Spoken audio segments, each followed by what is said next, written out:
नमस्ते, मैं काजल शर्मा। इंग्लैंड में मैं सेटल हूँ, लेकिन संस्कार मेरे हिंदुस्तान के हैं, क्योंकि मैं कथक से जुड़ी हुई हूँ और सौभाग्य से मैं महाराज जी की शागिर्द भी रही हूँ। आगरा में पैदा हुई हूँ और पली बड़ी यहीं पे। तो ये सौभाग्य है मेरा आज कि मैं यहाँ पे दिल्ली में हूँ, आई हुई हूँ।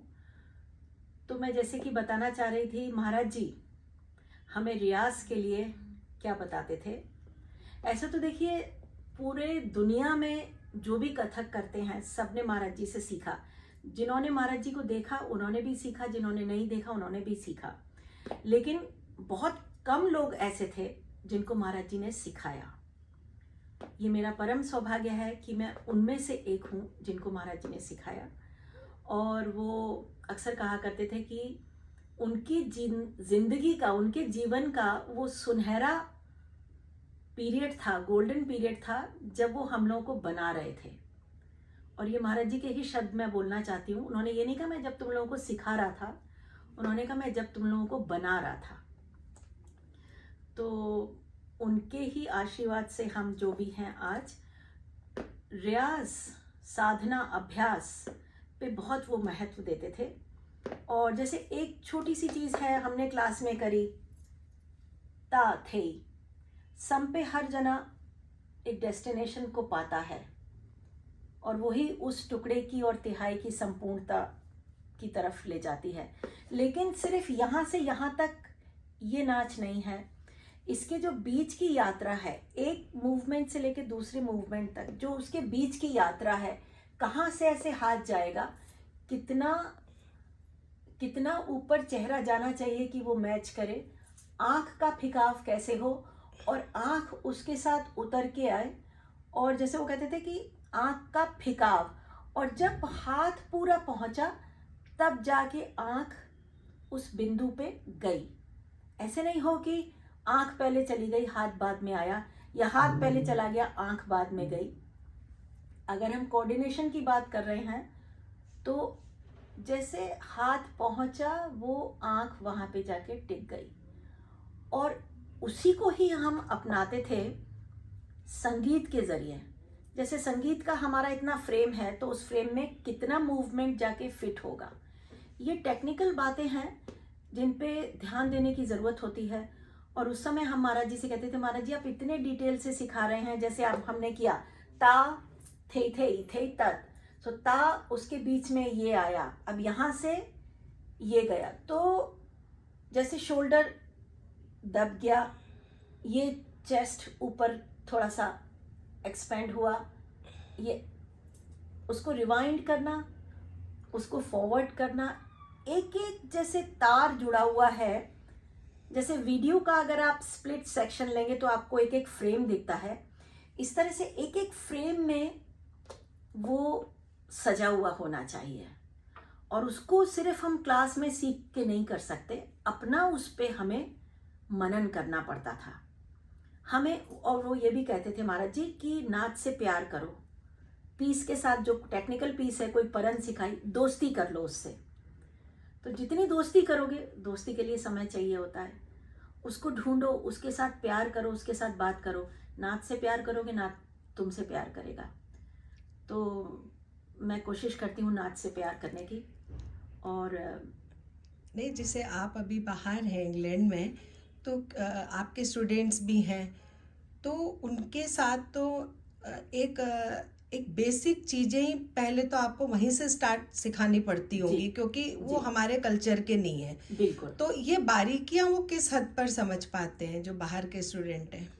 जिन लोगों ने अभी जैसे 10-12 साल हो गए हैं सीखते हुए, जो थोड़ा सतह पे आ गए हैं बेसिक्स चीज़ों के, जिनको पता है कि हमारे संस्कार क्या हैं और राधा कृष्ण की पृष्ठभूमि किस तरह कथक में हम सजाते हैं, छेड़छाड़ क्या है, पनघट क्या है, थोड़े जैसे शब्दों से वो अर्थ निकाल लेते हैं। वो धीरे धीरे करके जो सीनियर स्टूडेंट्स हैं वो अब इन चीज़ों पे काम कर रहे हैं कि हाथ जाएगा तो उंगली किस तरह से जानी चाहिए, और ये नीचे आते समय अब हम हाथ को नहीं देख रहे हैं, हमने देखना है विस्तार में, नहीं तो ऑडियंस को स्क्विंट दिखाई देगा, आंख का दोहरापन दिखाई देगा अगर हम हाथ को देखते हैं तो ये हाथ जैसे ऊपर गया, उसके बाद ये नीचे आया, तो ये हाथ दूर देख रहा, आंख दूर देख रही है, नहीं तो ये डबल देखने लगेगा। विस्तार, कैसे आंख का विस्तार हो और उससे पूरे मूवमेंट्स का विस्तार हो, ये थोड़े लेवल के बाद जो 14-15 साल सीख जाते हैं उनको फिर ये सब बारीकियां सिखानी आप पड़ती क्लास हैं। पे जब होती थी तो महाराज जी का आपने जो थोड़ा ही तरीका हम बता सकते हैं रियाज का, कि किस तरीके से उन्होंने आपको रियाज कराया, उसके बाद आपने अपनी ज़िंदगी में रियाज में किस तरीके से प्लस किया जब आप गुरुजी से, अपने गुरु से सशरीर पास नहीं थे? जी, जब हम क्लास में होते थे तो उनका तो पूरा हाथ रहता था और बड़े प्रोटेक्टेड थे। क्लास में सीखा, लेकिन वो कहते थे ये परन है, मैंने नहीं सिखाई है, और परन पूरी भी नहीं सिखाई, सिर्फ उसका शुरू का गद्दिन नगतिट तगतिरे तक दिगिट धान धा, इसका रियाज करके आना और पैर दिखाना, हाथ के बगैर सिर्फ पैर दिखाना। वो बहुत महाराज जी इस चीज़ पे ईमानदारी हम लोगों को सिखाते थे कि पैर कहीं मिस नहीं हो, क्योंकि अक्सर क्या होता है कि तबला तो पूरा बोलता है लेकिन पैर से बस पोजेज में वो चीज़ निकल के रह जाती है। सो गद्दिन नगतिट, और ना सिर्फ पैर से निकलना है, उसको आवाज़ को भी जस्टिस करनी है। गद्दिन एको जा रहा है, सो गद्दिन नगतिट तगतिरिकिट तक धिगिट धान धा, धिगिट धान धा, तान धा, तान धा, ता धा, कितने उतार चढ़ाव हैं, वो पैर से भी आने चाहिए। तो कहते थे कम से कम 100 बार करके आना, और हकीकत मानिए महाराज जी ने अगर कहा 100 बार करना है तो मैं उसको 150-200 बार करके जाती थी, तब जाके एक पासिंग सर्टिफिकेट मिलता था। वो ये नहीं कहते थे बहुत अच्छा, लेकिन हाँ चलो अब आगे बढ़ते हैं। तो हम महाराज जी से कहते थे महाराज जी इतना बारीकी से आप सिखाते हो, ऑडियंस को कहाँ दिखाई देगा, लेकिन आज मुझे उसकी कीमत समझ में आती है, उसकी कद्र समझ में आती है। उस समय तो हम सीखने का एक शौक़ होता है, एक 18 साल की थी मैं। अब जैसे जैसे उन चीज़ों को हम समझते हैं तो वो सिखाने में भी मदद होती है। और मैं भी अपने स्टूडेंट से यही कहती हूँ, हर क्लास में किसी ना किसी रूप से महाराज जी का जिक्र होता ही होता है कि महाराज जी कहते थे ऐसे। तो सब ये ताज्जुब करते हैं कि आपने इतने साल पहले सीखा और आज भी सिखाते समय कहती हूँ कि हम जब क्लास में करते थे तो आपको याद रहता है। मैं कहती हूँ मुझे अपनी क्लास पृष्ठभूमि में दिखाई देती है और उसी तरह मैं सिखाना चाहती हूँ आगे। आँख को कितनी मुलायमियत से उठाना है, और यही अगर मिजाज दूसरा है, चंचल है, तो आँख किस तरह से जाएगी, सिर्फ ता थे तक। वो कहते थे आँख में वोल्टेज रखो, वोल्टेज बढ़ा दो आँख की, इस तरह की भाषा जो कि हमें समझ में आए।